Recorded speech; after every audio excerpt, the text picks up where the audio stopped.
The first time she heard the noise, it was almost gentle, so soft, she thought grief had finally started making sounds. Elena froze at the bottom of the servants' staircase, one hand still wrapped around the frayed handle of her mop bucket. The mansion was supposed to be empty at night.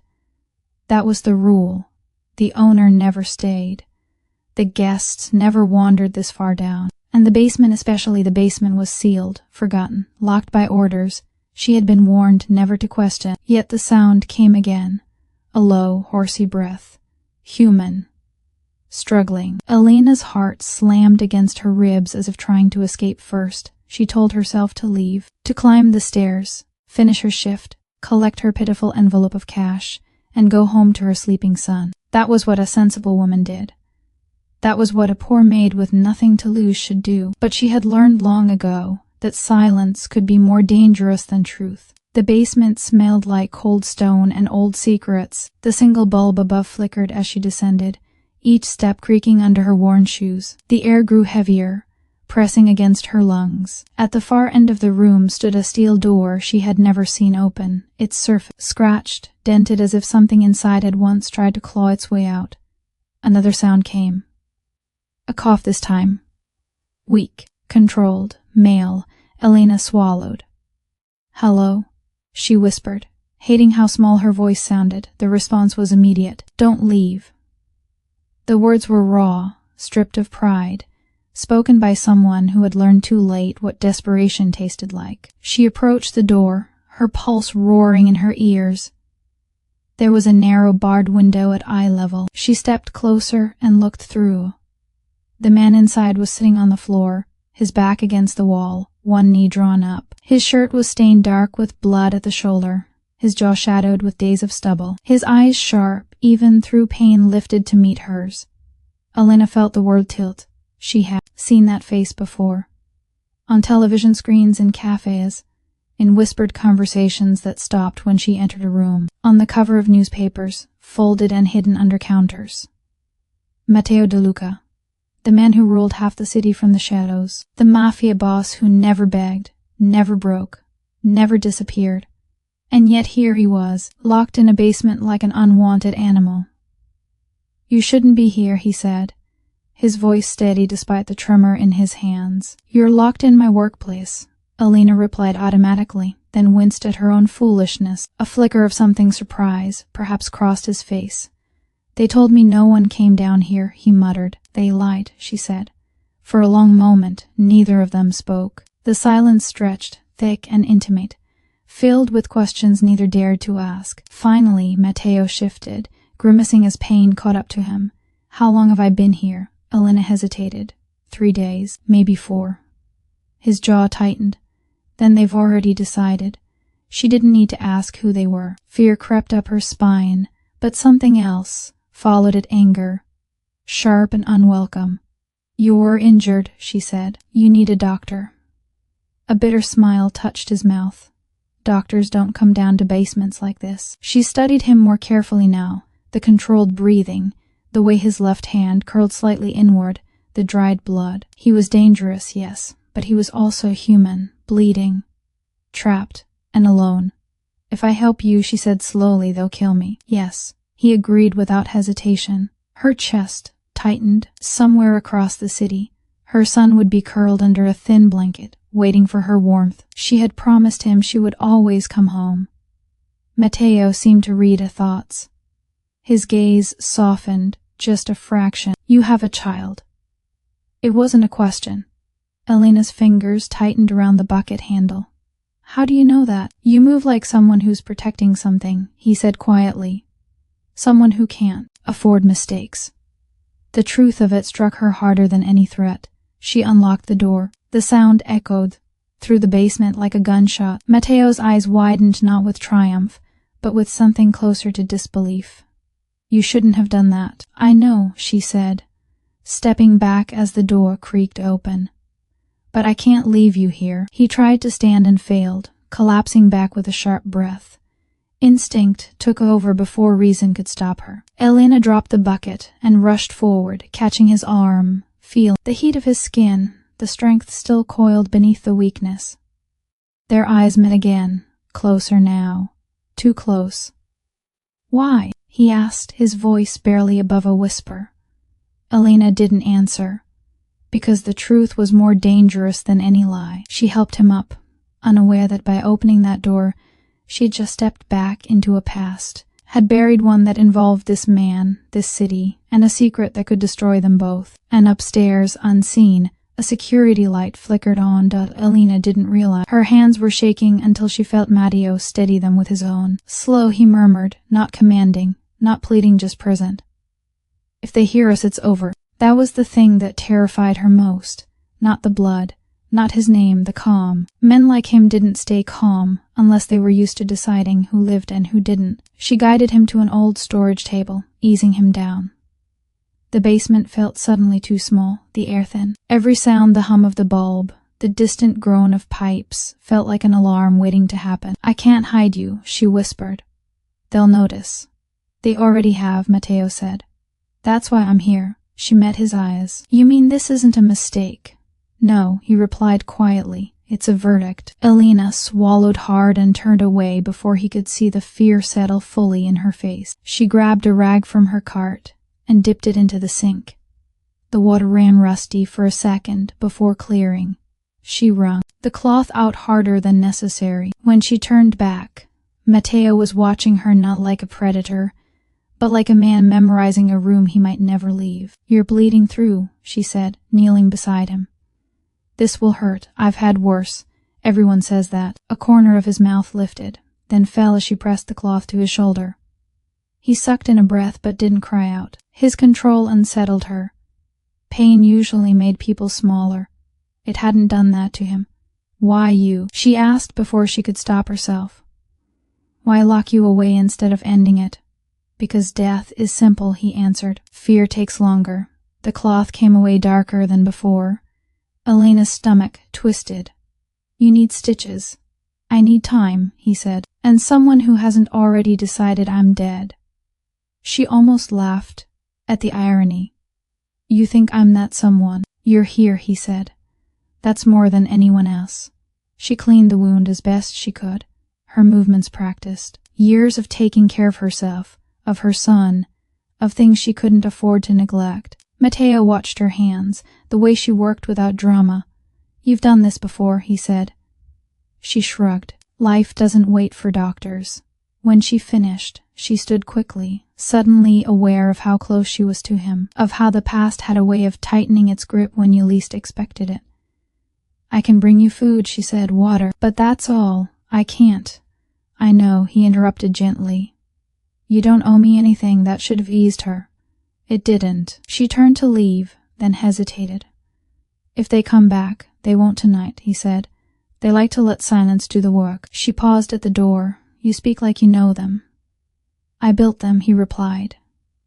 Upstairs, the mansion felt colder than before. Elena moved through the corridors with new awareness, every shadow suddenly alive. She finished her work mechanically, her mind stuck on the basement, on the man whose fate now sat heavily in her hands. When she finally stepped out into the night, the city lights blurred. She walked fast, clutching her coat, heart racing until she reached her apartment. Her son was asleep on the couch, one sock missing, cartoon credits frozen on the screen. Relief washed over her so hard she had to sit down.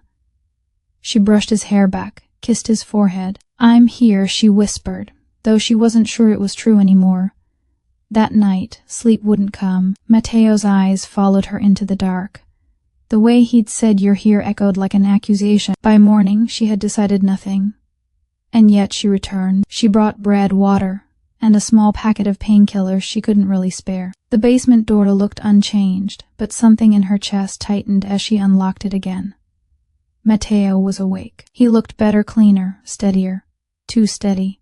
You shouldn't have come back, he said. Neither should you still be alive, she replied, setting the bag down. He watched her with an intensity that made her skin prickle. Why are you really helping me? She stiffened. I told you. No, he said softly. You didn't. Elena's breath caught. For a moment the walls felt closer, the pass louder. Before she could answer, footsteps sounded above them. Both of them froze. The steps slowed, stopped, and then a voice called her name. Elena. The sound of her name in that place made her blood turn cold. She didn't answer. She didn't breathe. Her body reacted before her mind did. She reached back and pressed a hand lightly against Matteo's chest, a silent warning. His muscles tightened beneath her palm, every trace of weakness vanishing as his eyes lifted toward the ceiling. The voice came again, closer now. Elena, are you down there? It was Luca, one of the estate supervisors, a man who smiled too much and watched too closely. Ah, yes, she called, forcing air into her lungs. Her voice wobbled, then steadied. I dropped something. I'm just finishing. There was a pause, long enough to imagine doors opening, long enough for Matteo to move, to do something irreversible. She felt his heart beat under her hand, slow, controlled, alive. Hurry up, Luca said. Mr. Ritchie wants the place cleared early today. Footsteps retreated. Elena didn't move until the sound disappeared completely. When she finally pulled her hand away, she realized it was damp with sweat. Matteo watched her like a man who had just glimpsed the edge of a miracle. You could have walked away, he said quietly. So could you, she replied. Yet here we are. She packed the food neatly, avoiding his gaze. They're nervous, she added. Something's changed. Yes, he said. They're deciding who replaces me. The words settled heavily between them. Elena straightened. Then I really shouldn't be here. But you are, he said again, not a question, not a plea. She locked the door behind her with a hand that shook despite her efforts. As she climbed the stairs, the weight of what she was doing pressed harder against her ribs. Every instinct screamed that this was a mistake, that men like Matteo De Luca didn't survive betrayals, and women like her didn't get rewarded for kindness. The rest of the day passed in fragments. Luca's eyes followed her too often. Her phone buzzed twice with unknown numbers she didn't answer. By the time her shift ended, unease had settled into her bones. She took the long way home, doubling back twice, heart hammering whenever footsteps came too close. When she finally reached her apartment, she locked the door and leaned against it, breathing hard. Mama. Her son stood in the hallway, rubbing his eyes. He was small for his age, dark-haired, too serious. He looked at her like she was the safest thing he knew. Elena knelt and pulled him into her arms. I'm here, she said, and this time she meant it with everything she had. That night, as she tucked him into bed, he studied her face with unsettling focus. You're scared, he said. She smiled weakly. I'm tired. He accepted the answer, but didn't quite believe it. Children rarely did. After he fell asleep, Elena sat at the kitchen table and stared at her hands. Matteo's blood had dried under her nails. She scrubbed them raw, but the memory stayed. She hadn't told him the truth. Not really. She told herself she went back the next morning to bring medicine, to make sure the wound wasn't infected, to do the bare minimum. The lie didn't hold. Matteo was standing when she opened the door this time, leaning against the wall, pale but upright. The sight startled her. You shouldn't be on your feet, she said sharply. I needed to know I still could be, he replied. She set the supplies down harder than necessary. You're not healed. No, he agreed. But I'm thinking clearly. That unsettled her more than the injury. About what? She asked. About you, he said. And why your voice sounds familiar. Her spine stiffened. A lot of women sound the same to men like you. He shook his head slowly. Not like this. Not when you say my name. Silence stretched thin. You're imagining things, she said, turning away. Elena, he said gently. How old is your son? Her heart dropped into her stomach. Why would you ask that? She demanded. Because if I'm wrong, he said carefully, I'll never ask again. She closed her eyes. Images flickered rain on pavement. A younger version of herself. A night she had spent years trying not to remember. 6, she said. Matteo inhaled sharply. The sound was small. Broken. That's not possible, he whispered. She laughed, sharp and humorless. You should know better than anyone what's possible. He took a step toward her, then stopped himself, as if afraid. What's his name? No, she said immediately. You don't get that. Is he? His voice failed him. He swallowed. Is he mine? The question hung in the air, fragile and dangerous. Elena met his gaze, pain rising like a tide she could no longer hold back. "You don't get to decide that now." She turned and left before he could say another word. Behind her, Matteo sank back against the wall, the truth settling in with crushing weight. And upstairs, unseen, Luca paused outside the basement door, listening. Luca didn't open the door. He didn't knock. He simply stood there, long enough for the silence itself to feel suspicious, then walked away with measured steps. Matteo heard them fade and let his head fall back against the cold stone. 6. The number throbbed in his skull like a wound that refused to close. 6 years ago, he had still been a man who believed he could control consequences. 6 years ago, he had walked away from a woman, without learning her last name, convinced it was Mercy. 6 years ago, he had told himself there was no room for softness. He slid down to the floor, breath uneven now. Not from pain. From the image he couldn't shake: dark hair, serious eyes. A child who watched the world like it might disappear if he blinked. If the boy was his, then this basement wasn't his prison. It was his reckoning. Elena didn't stop walking until she reached the street. The city air burned her lungs, sharp and dirty, grounding her. She didn't look back at the mansion. If she did, she knew she might turn around, might say things she'd survived 6 years by never saying aloud. Her hands trembled as she waited for the bus. She pressed them together, willing them still. She had told herself she would never let Matteo De Luca touch her life again. Not after that night. Not after learning what his world did to people who stood too close. Yet fate, cruel and precise, had locked him in her basement. At home, she moved through the evening on instinct. Dinner, homework, bath time. Her son talked about a drawing he'd made at school, about a boy who pushed him and a teacher who made it stop. Ordinary things, sacred things. She listened. She smiled. She nodded. But her mind was elsewhere, down concrete steps, behind a steel door, with a man who suddenly mattered, far more than she wanted him to. After her son fell asleep, she sat on the edge of his bed longer than usual, watching his chest rise and fall. Protectiveness surged in her so fiercely it hurt. "I won't let him near you," she whispered, though she wasn't sure who she was promising. The next morning, the mansion buzzed with a different energy. Men she didn't recognize stood near the gates. Cars came and went without ceremony. Power was shifting. Everyone could feel it. Luca intercepted her near the kitchen. "You've been distracted," he said lightly, blocking her path. "Everything okay?" "Yes," she replied too quickly. His smile didn't reach his eyes. "Basement's still off limits. I know." "Good," he said, leaning closer, "because people who get curious tend to disappear." The threat was casual, almost bored. Elena met his gaze. "I just clean," she said. "That's all." He studied her for a moment longer, then stepped aside. "For your sake, I hope that stays true." Her heart didn't slow until she was alone again. She didn't go to the basement that day. It nearly tore her apart. By evening, guilt had tangled itself with fear until she could barely breathe. Matteo was injured, alone, possibly dying, and worse, he knew, or suspected. And that knowledge made him dangerous in a way bullets never could. She went back after midnight. The basement light was on when she opened the door. Matteo looked up immediately, relief flashing across his face before he masked it. "I didn't think you'd come," he said. "I didn't think I would," she replied. She handed him food. He took it, but his focus stayed on her. "I'm not asking you to forgive me," he said quietly. "I don't even know what I did yet." Her throat tightened. "You left." "I didn't know," he said. "If I had, you would have done what?"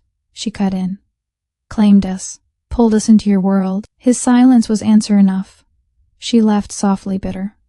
"Exactly." Matteo looked at her like he was seeing the full cost of his life for. "The first time, I was wrong," he said.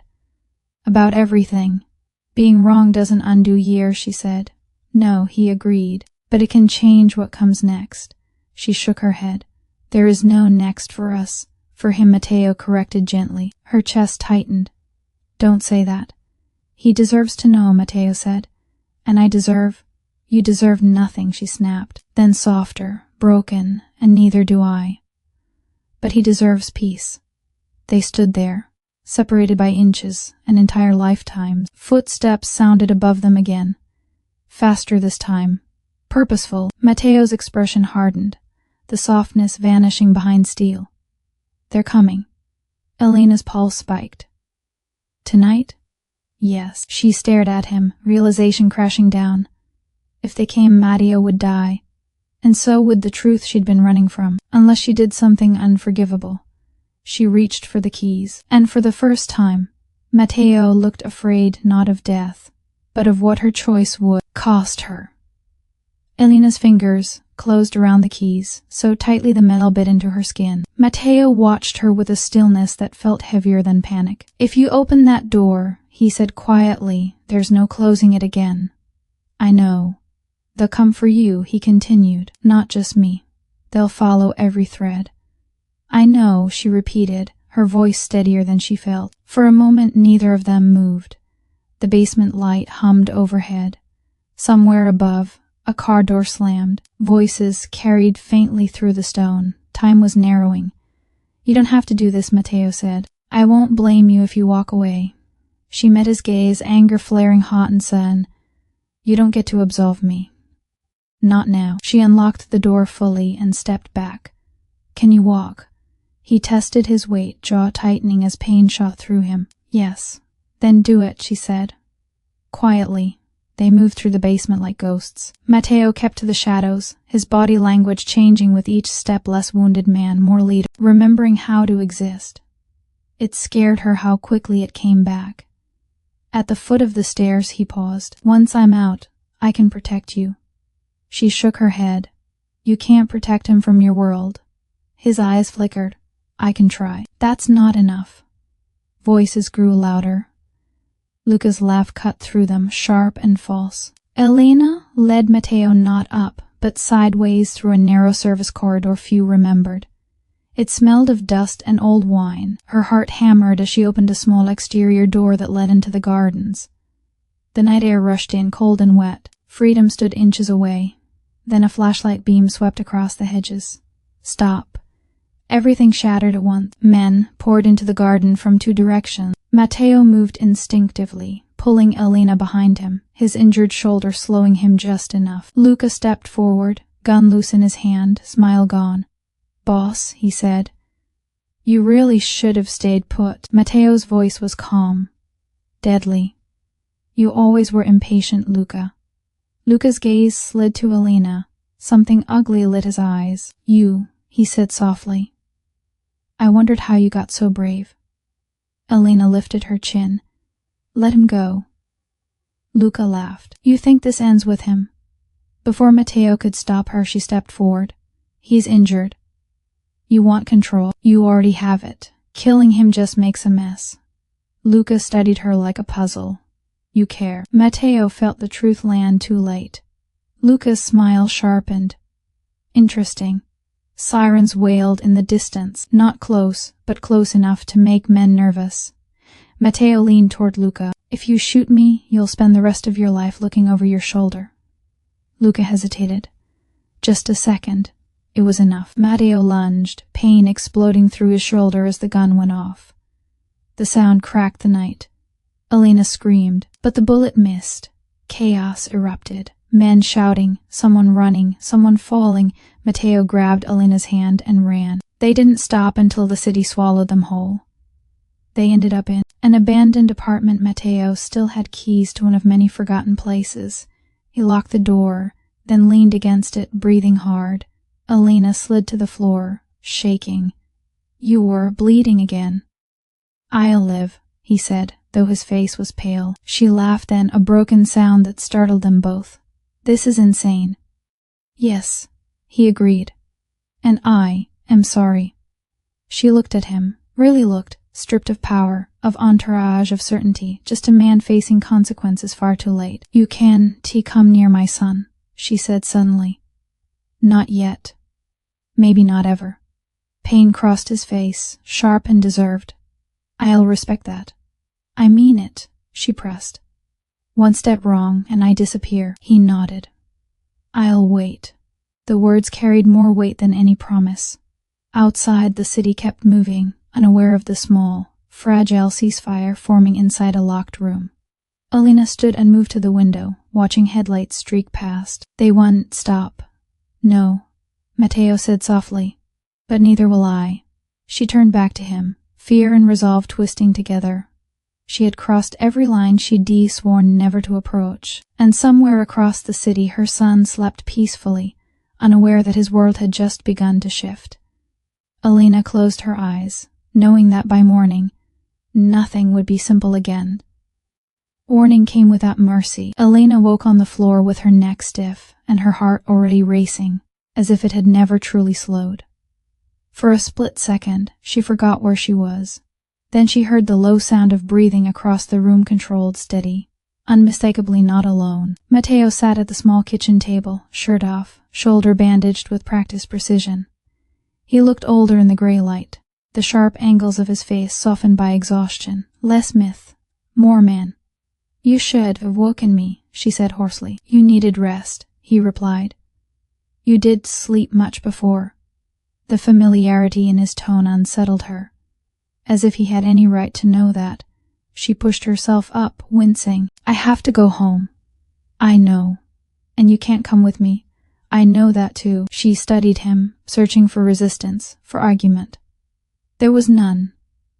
Only a quiet acceptance that somehow felt heavier. They'll be watching, she said. My building, my job, everywhere. Yes, and if they see you anywhere near us, they won't, he said firmly. I won't risk him. The word hit her square in the chest. She turned away, busying herself with straightening things that didn't need it. I don't need your restraint. I need distance. You'll have it, Matteo said, but not protection. She laughed bitterly. Protection from what? Your enemies? Or you? He didn't answer right away. When he did, his voice was lower. Both. Alina left before the silence swallowed her resolve. The city felt too bright, too loud. Every stranger looked like a watcher. Every car slowed her pulse. By the time she reached her apartment, her nerves were raw. Her son was already awake, sitting at the table with a bowl of cereal and a book he wasn't reading. He looked up when she entered. You're late, he said. I know, she replied, forcing a smile. Did you eat? He nodded, then studied her face the way he always did when something was wrong. Did you have a bad dream? She hesitated, then crouched in front of him. Something like that. He reached out and touched her cheek. The gesture was so gentle it nearly broke her. You look like you're going to disappear. I'm not, she said quickly. I promise. Promises had weight.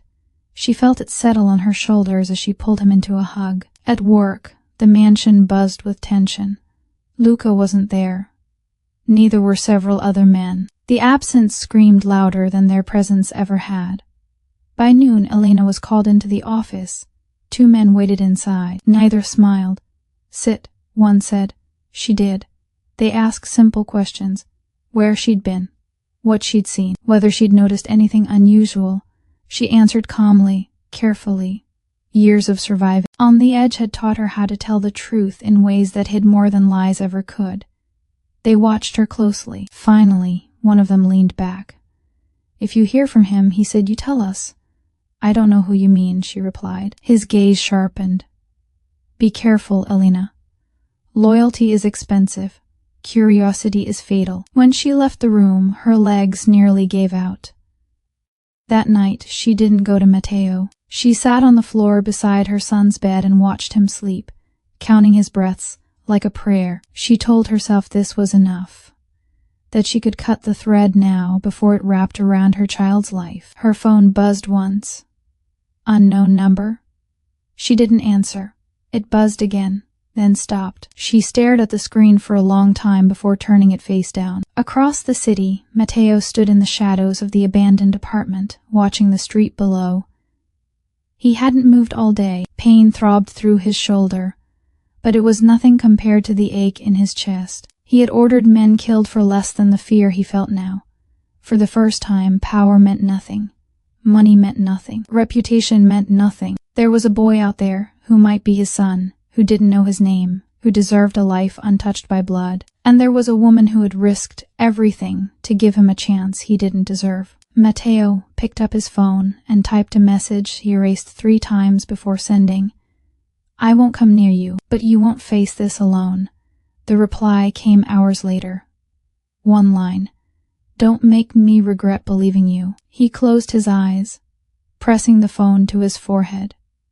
Regret had been the language of his life. This time, he would learn a different one or lose everything that mattered.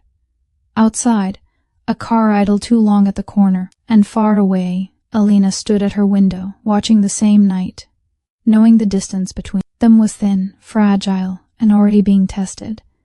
The next morning, Alina woke to silence. The kind of silence that made your ears ache, the kind that pressed against your chest, and reminded you that nothing safe lasted forever.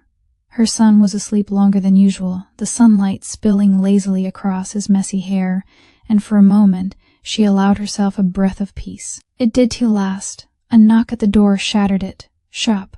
Insistent. Alina. A voice called. She froze. It was Luca. Not him. This voice carried authority, calm and dangerous. She clutched her robe tighter and tiptoed to the peephole. Matteo. Her heart stumbled. He shouldn't. Be here. Not yet. Not after last night. Not with everything still raw. With the men hunting him, and her life already threading itself dangerously into his. She opened the door just enough to see him. His shoulder was freshly bandaged, clothes rumpled, eyes sharper than knives in the morning light. I need to talk, he said. No apology, no question, just the weight of a man used to getting what he wanted, yet tempered now with something unfamiliar vulnerability. I can't, she whispered. Not here, he said. Just for a moment, my car. 5 minutes, I promise nothing more. Her instinct screamed. Danger. But something deeper, older, more fragile made her hesitate. There was a pull she hadn't felt in years. A memory of a night soaked in rain, of laughter and mistakes and promises whispered too quickly. I have to... she began, then stopped. Her son, sleeping face rose in her mind, and a wave of protectiveness nearly knocked her down. I'll keep you safe, Matteo said quietly, reading the hesitation like a book. Something in his eyes, honesty she did, trust but could. Ignore pushed her over the edge. She nodded, just once. They moved through the city streets in silence. Neither spoke. Every red light, every honking horn, every pedestrian passing seemed to amplify the tension between them. Finally, Matteo pulled into an abandoned parking garage. The smell of concrete and damp lingered like a memory. He cut the engine and looked at her. Shouldn't have come, he said softly. And yet I did, she replied, her voice steadier than she felt. He studied her for a long moment. Then he sat back, letting the silence stretch. It wasn't the silence of absence. It was the silence of something waiting to be named. I didn't know, he said finally. I didn't know there was a child. She stiffened. Why does that matter now? Because I want to fix it, he said. Her laugh was bitter. Fix it. You locked yourself in a basement for days. You let everything break. I know, he admitted, and I'm sorry, but I'm here now. She searched his face, looking for lies.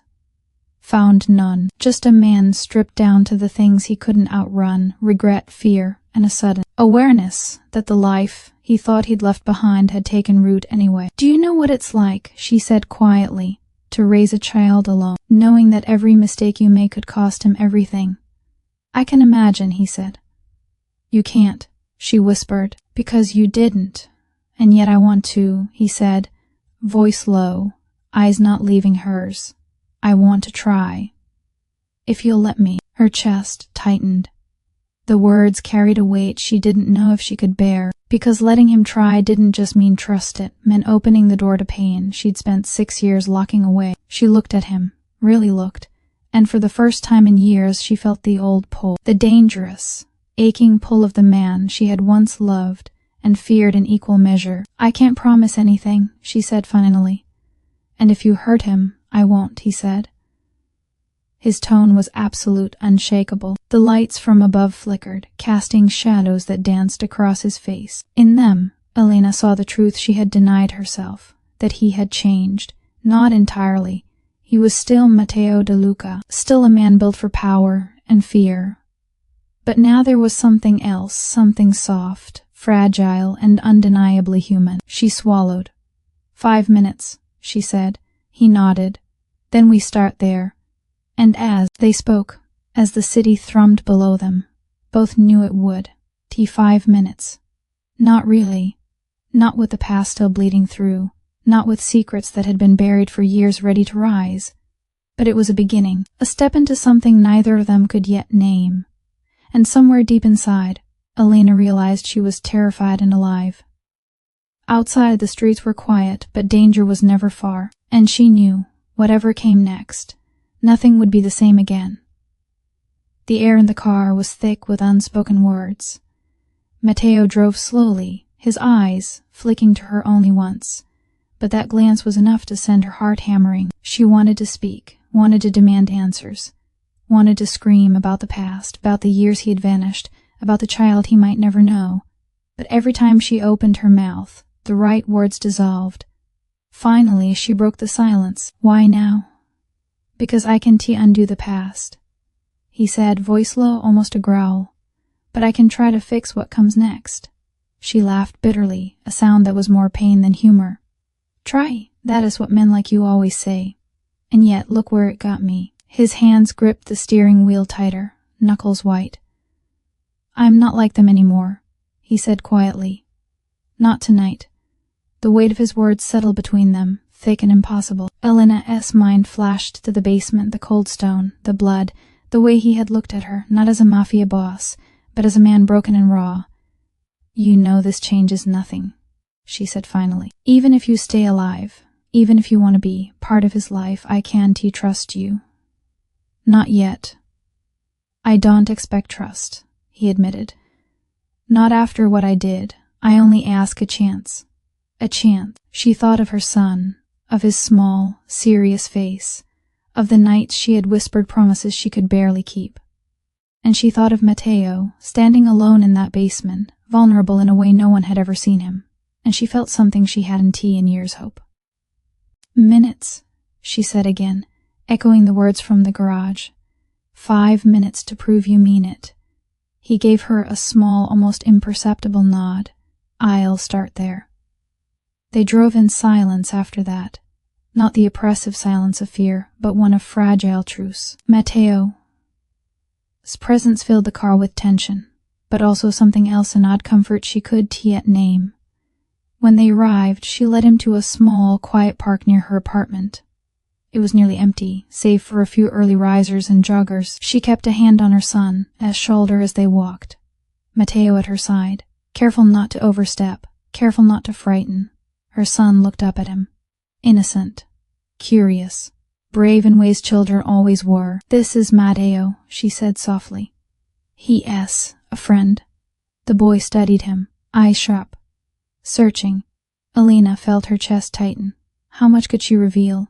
How much should she protect? Hello, Matteo said, voice gentle, careful, as if speaking too loud could break the fragile balance. Her son nodded once, tentative. Hi, Elena's heart ached with the simplicity of it. This small, quiet moment, unremarkable to anyone else, was monumental. A Mafia boss, a woman scarred by betrayal, and a child who had lived years without a father, all meeting in the calm before storms they could, at sea. You don't have to say anything more, Elena whispered to Matteo, seeing the longing in his eyes. Just be here, watch him, learn him. He nodded again, swallowing hard. I can do that. For the first time, the child smiled. Small, innocent, unaware of the shadows that surrounded them. Elena exhaled a breath she hadn't realized she'd been holding. But as they sat on the bench, the city humming quietly around them, Matteo's eyes never left the horizon. Something was coming. She could feel it. A reminder that the world he had built, the enemies he had made, did stop because he wanted it to. And yet for this moment, they were untouchable. A man like Matteo did, to get quiet moments, often. A woman like Elena didn't trust easily. A child like hers hadn't been seen by the man who might be his father, and here they were together, fragile and defiant against the tide of danger that would not wait. Elena's hand brushed Matteo's lightly. Not a gesture of trust, not yet, but a reminder that they were tethered now, in a way that neither could deny. "Stay," she said softly. "I will," he replied, and for a few precious minutes the world outside could wait.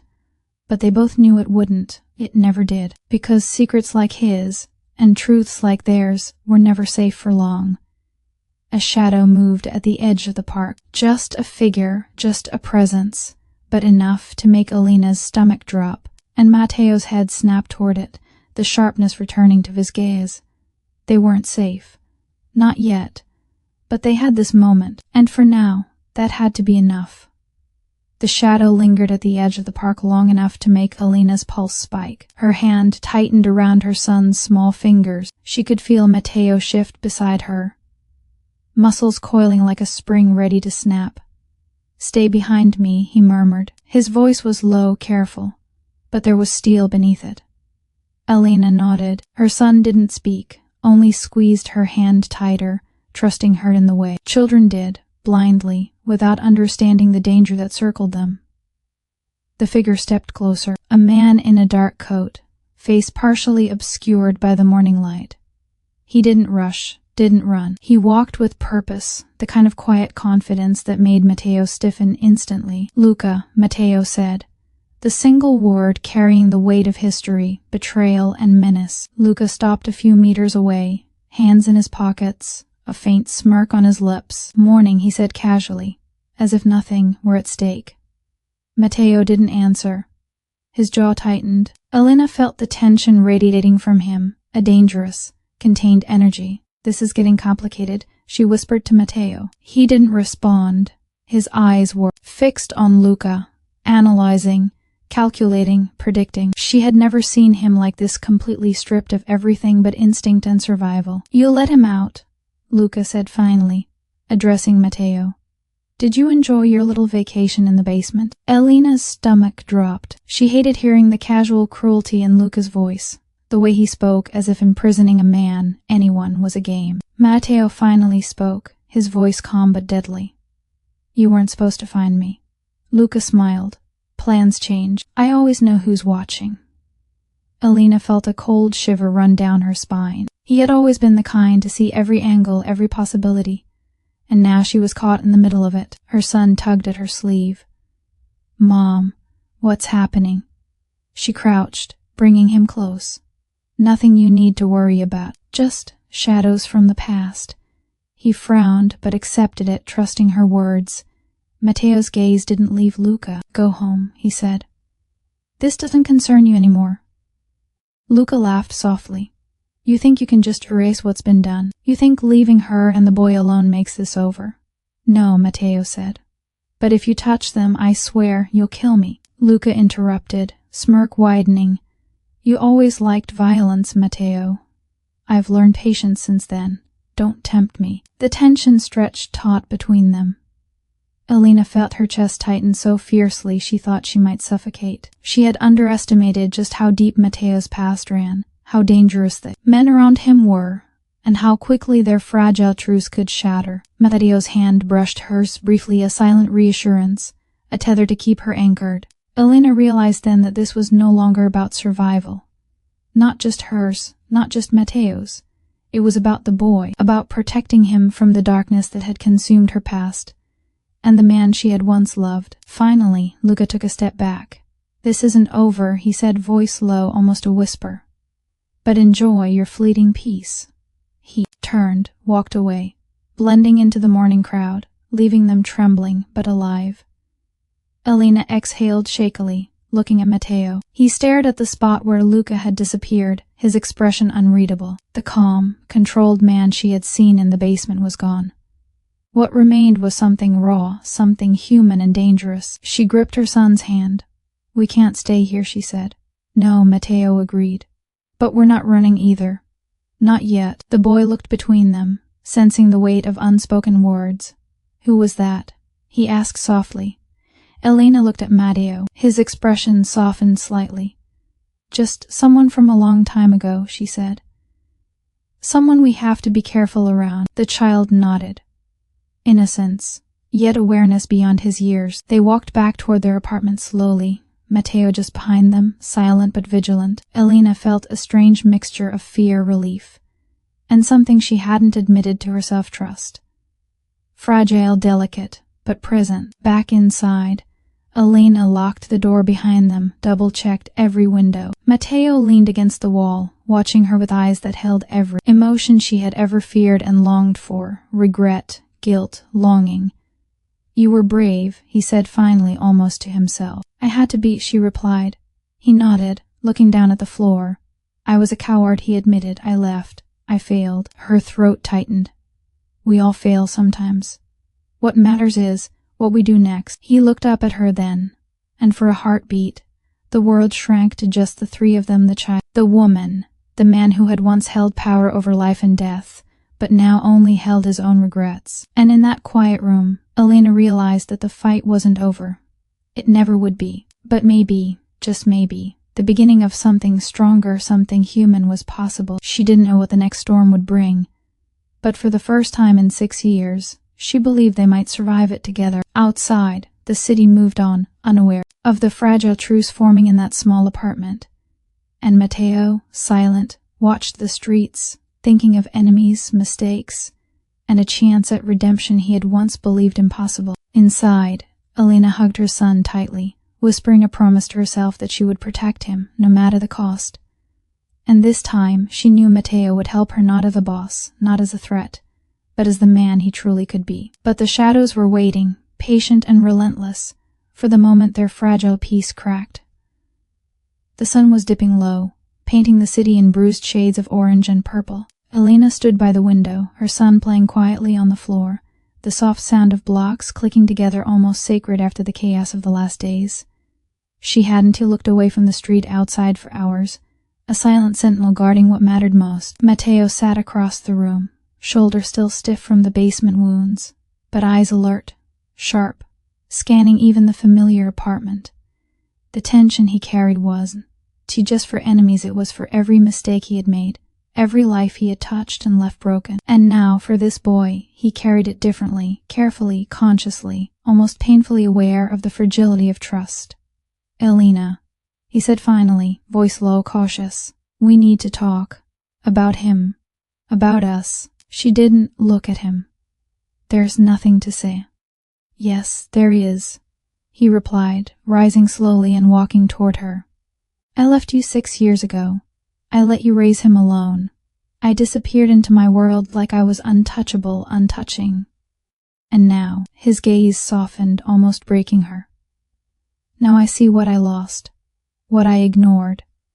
And I won't let it happen again." Her chest tightened.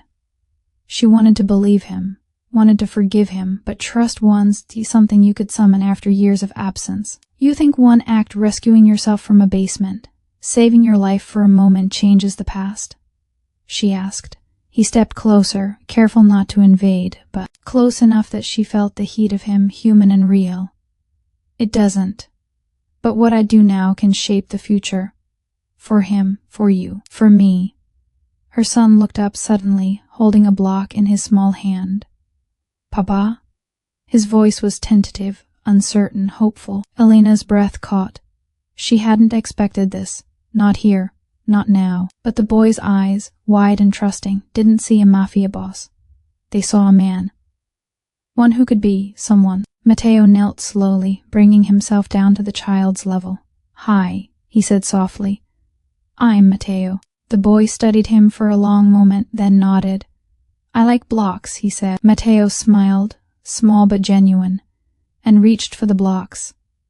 "Me too," he said, and for a heartbeat, the weight of everything outside melted into something simple, something pure. Elena watched, her heart straining between fear and relief. The city outside could be full of threats, of shadows waiting to pounce, but here in this room there was a chance. A real one. Night fell, and the apartment filled with laughter, tentative but real. Matteo helped the boy build towers, stacking blocks higher than his own hands could reach. Elena joined in, cautious, but allowing herself small moments of warmth. For the first time in years, the three of them existed together without fear, if only temporarily. Later, Matteo leaned back, exhaustion and pain lining his face, and looked at Elena. I can't promise it will be easy. Shadows are still out there, mistakes still follow me, and enemies will come. She nodded, finally meeting his gaze fully. I know. But we face them together. His eyes softened, a hint of a smile breaking through. Together, he echoed. For the first time, Alina allowed herself to believe it. Not blindly, not naively, but enough to know that maybe, just maybe, this fractured family could survive the past and build something worth fighting for. Outside, the city carried on, unaware of the fragile truce forming inside the apartment. But inside, there was a new rhythm, a new heartbeat, tethered by love, regret, and the possibility of redemption. The boy yawned, curling into Alina's lap. Matteo reached over, placing a careful hand on her shoulder, and she leaned into it, the warmth grounding her. The past had been painful, the future was uncertain, but for the first time, hope felt tangible. And as they sat together, three imperfect souls navigating the aftermath of secrets and danger, Alina realized something profound. Survival wasn't just about escaping harm. It was about choosing to love despite it. And here, in this small, fragile world, they had made that choice. The night deepened, and Alina whispered softly to herself, "We're safe, for now." Matteo's voice came quietly behind her, almost a murmur, "For now, and we'll keep it that way." She closed her eyes, letting the warmth of the two people she had fought for fill her entirely. The past could chase them, threats could loom, but they had each other. And sometimes that was enough. If you enjoyed this story, don't forget to like this video and subscribe to follow more long-form cinematic mafia love stories. There are many more secrets, hearts, and dramas waiting to unfold.